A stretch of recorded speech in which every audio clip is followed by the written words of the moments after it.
17-18 साल में वो शुरू नहीं हुआ। तो सबसे पहले भामाशाहों के दिल को ठेस पहुंच रही है कि हम सुजला सुजानगढ़ के विकास में ज़मीन क्यों दें जब सालों तक वो बर्बाद हो। जो प्रशासन ने सुविधा दी है नया बस स्टैंड की, जिसकी बहुत लोगों को प्रतीक्षा थी, तो उसको चालू रहना चाहिए।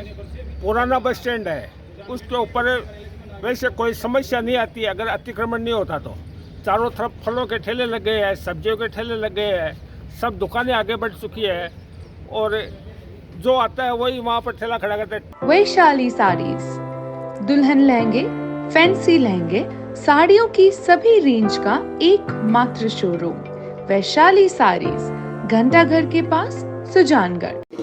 नमस्कार, ऐसे सुलह में आपका स्वागत है। मैं हूं शिव कुमार तिवारी। इस समय सुजानगढ़ में नए पुराने बस स्टैंड का मामला पूरे जोरों पर है। व्यापारी विरोध कर रहे हैं कि पूरा बाजार बर्बाद हो रहा है क्योंकि पुराने बस स्टैंड पर बसें नहीं आ रही है। लेकिन सबसे बड़ी परेशानी लाडनू बस स्टैंड लेकर हो रही है। लाडनू बस स्टैंड और गणेश मंदिर के पास जो बसें आ रही थी उनको लालिया थाना यानी डीएसपी ऑफिस के पास रोका जा रहा है। लाडनू, जसवंतगढ़, कसुम्बी, रोडू क्षेत्र से आने वाले यात्रियों को बहुत भारी परेशानी होने जा रही है क्योंकि ज़्यादा किराया उनका लगता है। पैदल आने वाले लोगों को तो बहुत बड़ी दिक्कत हो रही है। तो शहर के जो व्यापारी है या शहर के लोग हैं वो तो अशोक सर्किल पे उतर सकते हैं, लेकिन बाज़ार में आने वाले लोग जो लाडनू क्षेत्र से आ रहे हैं, नागौर क्षेत्र से आ रहे हैं, उनके लिए बड़ी परेशानी थी। ऐसे में सुजानगढ़ के व्यापारी मंडल कल जयपुर गए। वहाँ पर उन्होंने राजेंद्र सिंह राठौड़, पूर्व मंत्री, प्रदेश अध्यक्ष राजेंद्र राठौड़ और उप मुख्यमंत्री प्रेमचंद बेरवा से मुलाकात की। और सूचना ये आ रही है कि प्रतिनिधि मंडल की जो प्रमुख थी जयश्री दादी, जो कि प्रतिपक्ष की नेता है, उनसे मैंने बातचीत की। उन्होंने कहा कि हमें आश्वासन मिला है कि पुनः जो बसें हैं वो गणेश मंदिर भी आएगी, लाडनू बस स्टैंड भी आएगी और जो पुराना बस स्टैंड है वहाँ पर भी सवारियों को उतारेगी, जबकि नया बस स्टैंड पुनः चालू रहेगा। एक चीज़ देखने को मिल रही है कि सुजानगढ़ में कोई भी कार्य होता है उसमें अड़चनें भारी आती है। आप सब जानते हैं कि वो फ्लाईओवर का कार्य चल रहा है, आरओबी का कार्य चल रहा है, तो बहुत सारे व्यापारियों ने स्टे लाकर उस कार्य को रुकवा दिया है। बस स्टैंड बार बार, पुराना बस स्टैंड बंद होता है, नए बस शुरू होता है, लेकिन 4-5 बार ऐसा हो चुका है कि उसको भी पुनः बंद होना पड़ता है। चूहा और बिल्ली का खेल जैसा चल रहा है। चूहा बाहर निकलता है, बिल्ली झपटती है, चूहा अंदर चला जाता है, जैसे बिल्ली जाती है चूहा वापस आ जाता है। वही मामला नए बस स्टैंड और पुराने बस स्टैंड का होने जा रहा है। हम जयश्री दादी से बातचीत करेंगे कि पूरा मामला क्या है और क्या बातचीत हुई और कब ये पुराने बस स्टैंड पर गाड़ियाँ रुकने वाली है, लाडनू बस स्टैंड पर गाड़ियाँ आने वाली है। लेकिन कुल मिला के कहा जा सकता है कि ये मामला बड़ा झमेला लोगों के लिए लेकर आ रहा है। अब देखते हैं लोगों की परेशानियाँ मिटती है या नहीं है। फिलहाल प्रशासन के पास आदेश नहीं आए, बस स्टैंड पर अभी भी गाड़ियाँ, गणेश मंदिर, लाडनू स्टैंड पर गाड़ियाँ आज नहीं आ रही है। कलेक्टर आएंगे, वो मुआयना करेंगे और कब आदेश जारी होगा उसके बाद में ये मामला सुलझेगा। ये देखिए यहाँ पर गाड़ियाँ लगती हैं।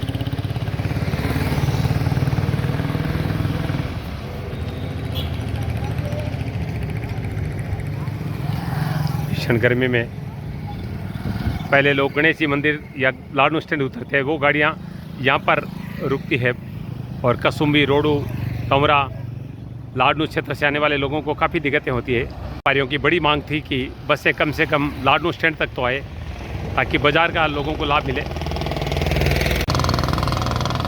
सुजानगढ़ के उपखंड कार्यालय के बाहर का दृश्य देख रहे हैं। यहाँ पे बहुत सारे व्यापारी भोजलाई रोड के क्षेत्र के लोग यहाँ पर पहुँचे हैं और मांग कर रहे हैं, क्योंकि भी नेता प्रतिपक्ष जयश्री दादी और बहुत सारे व्यापारी गए थे जयपुर, मुख्यमंत्री से बातचीत की। उन्होंने कहा कि पुराने बस स्टैंड पर गाड़ियाँ वापस रोकी जाए। तो ये लोग कह रहे हैं कि जो व्यवस्था लागू की गई है सुजानगढ़ के हित में है। पुराना बस स्टैंड चालू नहीं होना चाहिए, नए बस स्टैंड पर ही गाड़ियां आनी चाहिए।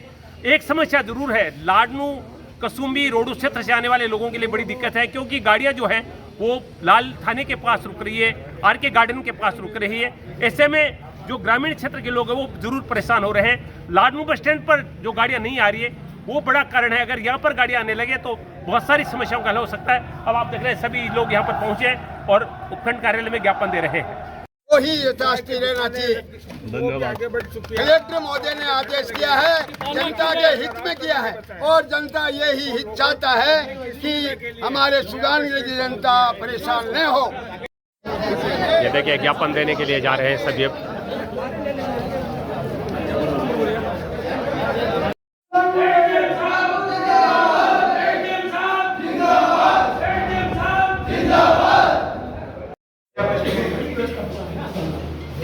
धन्यवाद देने हैं आप।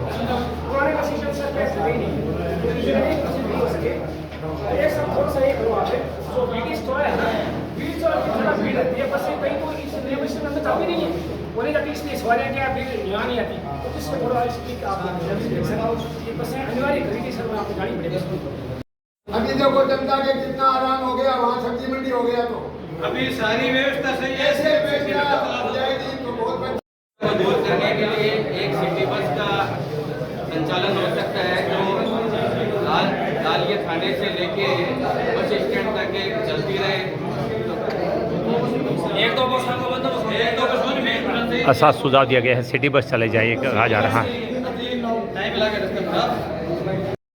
सर क्या कहना चाहेंगे, जिस तरह से आज यहाँ पर बहुत सारे व्यापारी भोजलाई चौराहे के आए हैं और सुनने में आ रहा है कि जो कुछ नेता उप मुख्यमंत्री जी के पास गए थे और मांग की गई थी कि पुराने बस स्टैंड पे पुनः गाड़ियाँ रोकी जाए, तो कोई आदेश आप तक पहुँचा इस तरह का? नहीं, अभी तक तो हमारे पास कोई आदेश नहीं पहुँचा है।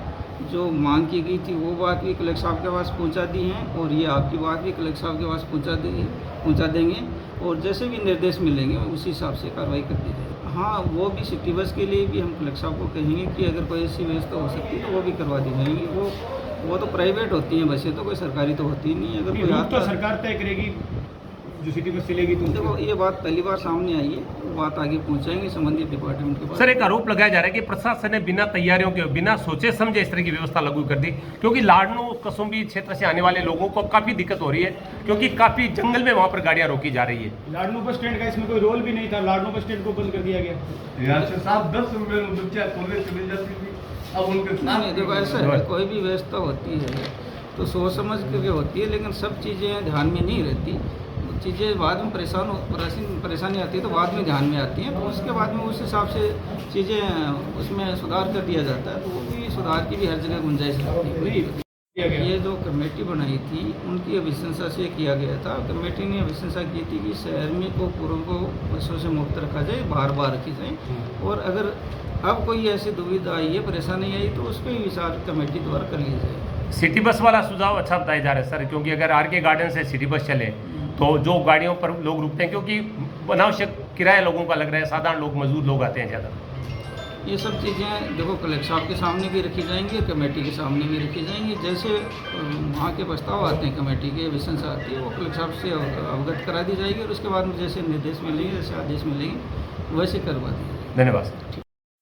राम सिंह जी, आप भोजलाई चौराहा क्षेत्र के एक प्रबुद्ध व्यक्ति हैं, और जो इस समय वर्तमान व्यवस्था चल रही है जिसके लिए आप ज्ञापन देने के लिए आए हैं, तो क्या मुख्य मुद्दा रखा गया है? हमने ये कहा, जो अभी चालू किया गया एकदम सही तरीके से चल रहा है, इसी तरीके से आगे चलना चाहिए।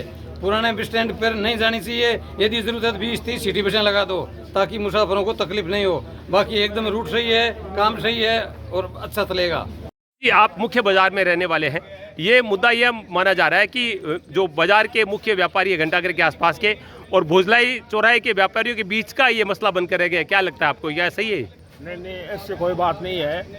जो प्रशासन ने सुविधा दी है नया बस स्टैंड की, जिसकी बहुत लोगों को प्रतीक्षा थी, तो उसको चालू रहना चाहिए। पुराना बस स्टैंड है, उसके ऊपर वैसे कोई समस्या नहीं आती अगर अतिक्रमण नहीं होता तो। चारों तरफ फलों के ठेले लग गए हैं, सब्जियों के ठेले लग गए हैं, सब दुकानें आगे बढ़ चुकी है, और जो आता है वही वहाँ पर ठेला खड़ा करते हैं। टेम्पू वाले तो जाके बस में से सवारी निकालना चाहते हैं कि मैं बिठा लूँ, और वो चारों तरफ घूमते हैं। इसके लिए वहाँ पर इतना भीड़ भाड़ जाम लगता रहा। व्यापारी कह रहे हैं कि व्यापार चौपट हो गया इस के कारण से है कुछ? कोई बात नहीं है, थोड़े दिन तकलीफ होगी, उसके बाद में सबको आदत पड़ जाएगी। मैं पहले सिक्कर जाता था तो सालासर बस स्टैंड के ऊपर उतरता था, तो मेरा ससुराल पास में ही था, तो मेरे को बहुत सुविधा रहती थी।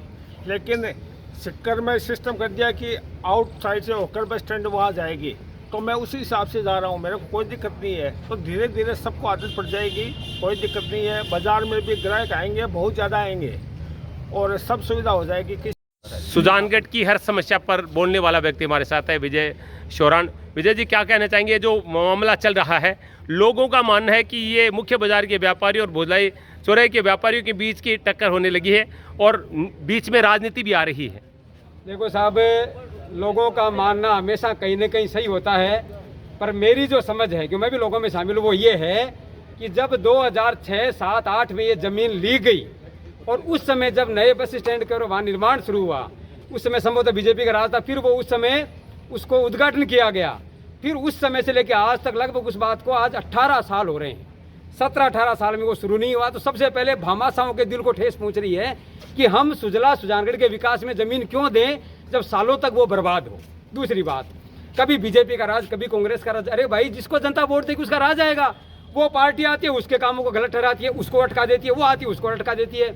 बीजेपी और कांग्रेस दोनों पार्टियों के ढीलेपन के कारण आज तक हमारा सुजानगढ़ बहुत पीछे है। देखिए ये बातें बात जो है एक मिनट में रोकना चाहूंगा। ये राजनीति ऐसी होती है, आपको ये नहीं लगता है कि सुजानगढ़ की जनता निष्क्रिय क्यों नहीं बोलती है? सुजानगढ़ की जनता, देखिए साहब, आम आदमी कभी नहीं बोलता, न आज़ादी के आंदोलन में बोला, न राजस्थान निर्माण के समय बोला।